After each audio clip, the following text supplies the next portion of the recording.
Welcome to Narayana coaching centre. Effect of electric current या इसी को बोलते हैं हम लोग heating effect of electric current. क्या बोलते हैं? Heating effect of electric current की बात करेंगे तो क्या हो जाएगा बेटा? हीट क्या हो जाता है? Heating effect of electric current, या इसको बोल सकते हैं हम लोग thermal effect of electric current. दोनों एक ही नाम है। ये हीटिंग की जगह पे लिख देता है बेटा हमारे पास थर्मल, TH।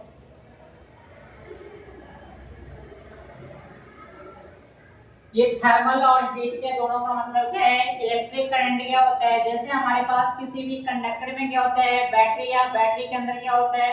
इलेक्ट्रॉन्स का मूवमेंट होता है। ये जो केमिकल ट्रांसफॉर्मेशन होता है, ये केमिकल ट्रांसफॉर्मेशन क्या हो जाता है? इलेक्ट्रिक कंडक्टर क्या होता है? हीट हो जाता है। इसको बोलते हैं हम लोग टेम्परेचर को क्या होता है? इंक्रीज होता है। जब टेम्परेचर इंक्रीज करता है इसी को बोलते हैं हम लोग thermal effect of electric current बोलते हैं। क्या बोलते हैं? Thermal effect of electric current की बात करेंगे तो ये कोई नया चीज नहीं है। जैसे वायर को देख के हम लोग गर्म हो जाता है, वो जो गर्म होने का जो काम है ना, इसी को बोलते हैं थर्मल इफेक्ट ऑफ। तो ये थर्मल एनर्जी में हीटिंग एनर्जी निकालेंगे तो ये एनर्जी है क्या? तो हम लोग सबसे पहले बात करते हैं, इसमें बात करते हैं पोटेंशियल की बात करते हैं। पोटेंशियल क्या होता है? ये पोटेंशियल एनर्जी को डिफाइन करने के लिए हम लोग क्या निकाले थे? V इक्वल टू क्या होता है? W upon T। ये जो W है, ये W को ये क्या बोलते हैं? Work done. और ये वर्क डन और एनर्जी दोनों एक ही चीज है। W और E एक ही चीज है, वर्क डन और एनर्जी। तो W इक्वल टू या E इक्वल टू क्या हो जाएगा हमारे पास? V into T। T क्या है? टाइम है। ये रिलेशन हमारे पास कहाँ से आता है? इलेक्ट्रिक पोटेंशियल से। किससे? इलेक्ट्रिक पोटेंशियल की बात कर रहे थे, इलेक्ट्रिक पोटेंशियल। दूसरी बात आता है हमारे पास I इक्वल टू क्या हो जाता है? I इक्वल टू हो जाता है Q अपॉन T। अब इसमें बात करेंगे पावर की बात करें तो V इक्वल टू क्या हो जाएगा हमारे पास? W इक्वल टू क्या हो जाएगा? W की बात करें तो क्या हो जाएगा? V into T। ये T के जगह हम लोग क्या लिख देंगे? यहाँ से I इंटू T। तो हमारे पास फॉर्मूला क्या आएगा? W equal to V into T है। तो इस T के जगह पे हम लोग इसको यहाँ पे रख देंगे तो ये कॉमन में क्या बन सकता है हमारे पास?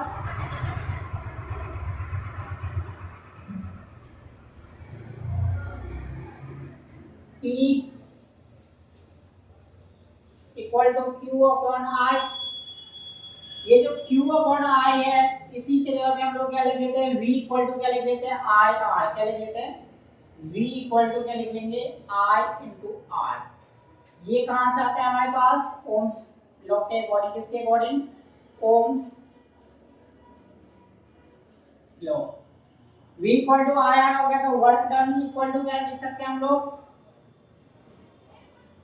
इस इक्वेशन में हम क्या लिखेंगे? W इक्वल टू क्या लिखेंगे? I, ठीक है, पहले से था, into I into R into T। तो क्या लिख लेंगे हम लोग इसको? I square R into T। ये जो W इक्वल टू क्या आ गया हमारे पास? I square RT। ये I स्क्वायर RT यही क्या हो गया हमारे पास? Heating effect of electric current बोलेंगे। क्या बोलेंगे इसको? Heating effect of. इसी को बोलते हैं हम लोग हीट एनर्जी भी बोलते हैं। क्या बोलते हैं? Heat energy. जितने भी इलेक्ट्रिक सर्किट देखते हो, जितनी भी बैटरी है, कुछ देर के बाद कंडक्टर क्या होता है? इलेक्ट्रिक जितना यूटिलाइज करते हैं क्या करते हैं? बैड है हमारे लिए, क्या है? हार्मफुल होता है, नुकसानदायक चीज है। जो क्या होता है? हीट में कन्वर्ट कर देता है। कंडक्टर वायर जो गर्म हो जाता है, जो गर्म होता है, और इसी को बोल देते हैं हम लोग heating effect of electric current. तो इसमें बात करेंगे heating effect of electric current depend किस पे करते हैं? तो सबसे पहले बात करेंगे तो हीट एनर्जी का डिपेंड करता है। H equal to directly proportional क्या है? इलेक्ट्रिक करंट पे। जैसे करंट बढ़ाएंगे तो इलेक्ट्रिक हीट एनर्जी बढ़ेगा। दूसरी बात क्या हो जाएगा? H directly proportional R resistance पे डिपेंड कर रहा है, ये कितना रेजिस्टेंस फ्लो कर रहा है इसमें। तीसरी बात क्या हो जाएगा? ये H डिपेंड कर रहेगा टाइम के ऊपर, कितने टाइम तक किसी भी कंडक्टर में हम क्या कर रहे हैं, कितने समय तक इस कंडक्टर के अंदर क्या कर रहे हैं, इलेक्ट्रॉन्स को फ्लो सर्किट में फ्लो करवा रहे हैं। ये तीनों चीज डिपेंड करता है किस पे, हीट एनर्जी पे या थर्मल एनर्जी बोलेंगे। हीट एनर्जी और थर्मल एनर्जी क्या है, इस पे डिपेंड करेगा इलेक्ट्रिक करंट पे और रेजिस्टेंस पे, किस कौन से मटेरियल का कंडक्टर वायर है, इस बात पे वो डिपेंड करता है। इसके बाद एक छोटा सा टॉपिक इस चैप्टर से बचा हुआ है, इलेक्ट्रिक पावर की बात करें। क्या करें, इलेक्ट्रिक पावर।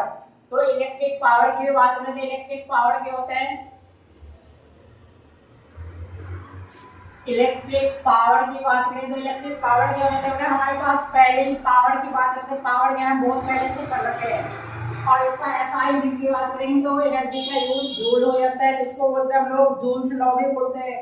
ये जो हीटिंग इफेक्ट है इसका दूसरा नाम और भी बोल सकते हैं हम लोग, जूल्स लॉ बोलते हैं। क्या बोलते हैं, जूल्स लॉ। जूल क्या है हमारे पास, हीट एनर्जी का क्या है एसआई यूनिट होता है, इसीलिए क्या बोलते हैं जूल्स लॉ ऑफ हीटिंग। तो इलेक्ट्रिक पावर की बात करें तो पावर क्या हो जाता है हमारे पास, rate of work done with respect to change बोलेंगे, टाइम बोल सकते हैं, या बोल सकते हैं हम लोग वर्क पावर क्या है हमारे पास, P इक्वल टू क्या हो जाता है वर्क डन अपॉन टाइम। तो P इक्वल टू क्या लिखेंगे W अपॉन T। अब इसके जगह पे हम लिख लेंगे पावर के जगह पे हम क्या लिख लेंगे, एक सौ आप बना सकते हैं बेटा, P इक्वल टू W के जगह पे हम क्या लिख सकते हैं V इंटू क्यू।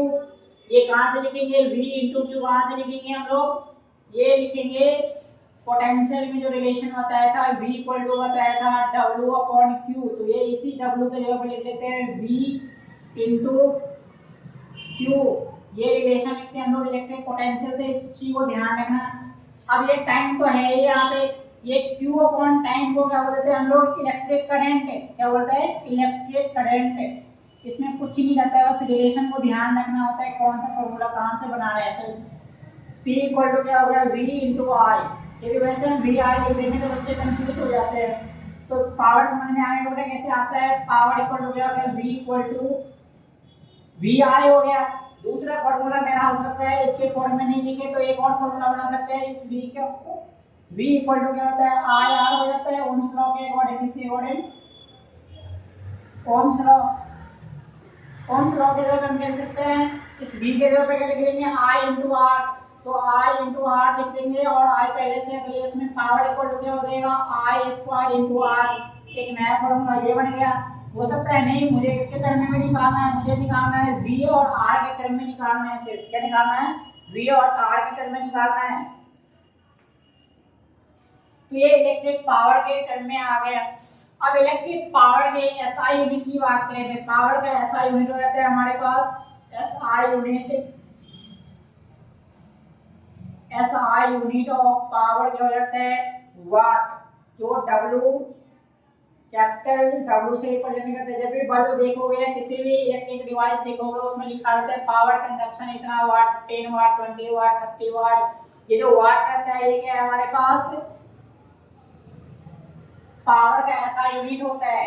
दूसरी बात करेंगे हमारे घर में जो मीटर लगा रहता है उस मीटर की बात करें तो उस मीटर में क्या आता है हमारे पास यूनिट में आता है, जैसे बोलते हैं 1 यूनिट बिजली यूज हो गया, 2 यूनिट हो गया यूज हो गया। तो इलेक्ट्रिक यूनिट की बात करेंगे तो ये जो वाट दे रखा है ये स्मॉल यूनिट दे रखा है और 1000 वाट को बात कर लेते हैं तो इसमें क्या हो जाता है हमारे पास 1 किलो यूनिट की 1000 वाट की बात करें तो क्या बोलते हैं 1 यूनिट यूज हो गया, 2 यूनिट हो गया। उसके बाद हमारे पास बोलते हैं किलोवाट की बात करें तो ये जो हो जाता है 1 kW, मतलब क्या होगा 1000 वाट को बोल देते हैं हम लोग किलोवाट बोलते हैं। एक और यूनिट बोल देते हैं हम लोग जिसको बोलते हैं मेगावाट बोलते हैं। मेगावाट में क्या हो जाए 1 mg इक्वल टू क्या होता है 10,000 10 टू पावर 6 वाट की बात करें। उसके बाद दूसरा यूनिट भी होता है हॉर्स पावर जिसकी बात करें तो 1 HP इक्वल टू क्या हो जाता है हमारे पास 746 वाट हो जाता है। ये तीनों क्या अलग अलग वाट में हम लोग घरेलू यूज में हमारे पास आता है, किलो वाट में आता है जिसको बोलते हैं हम लोग बिजली में जो यूनिट बन के आता है बोलते हैं वो 1 यूनिट आ गया, 2 यूनिट आ गया। ये तो किलो वाट में आता है यूनिट, क्या आता है केडब्ल्यू यूनिट आता है। ये केडब्ल्यू यूनिट में क्या आ गया हमारे पास इलेक्ट्रिक पावर की बात करें तो ये बेटा इस टॉपिक में ये चैप्टर कंप्लीट यहीं पे होता है। इसके बाद बात करेंगे इसमें क्वेश्चन कैसे आता है।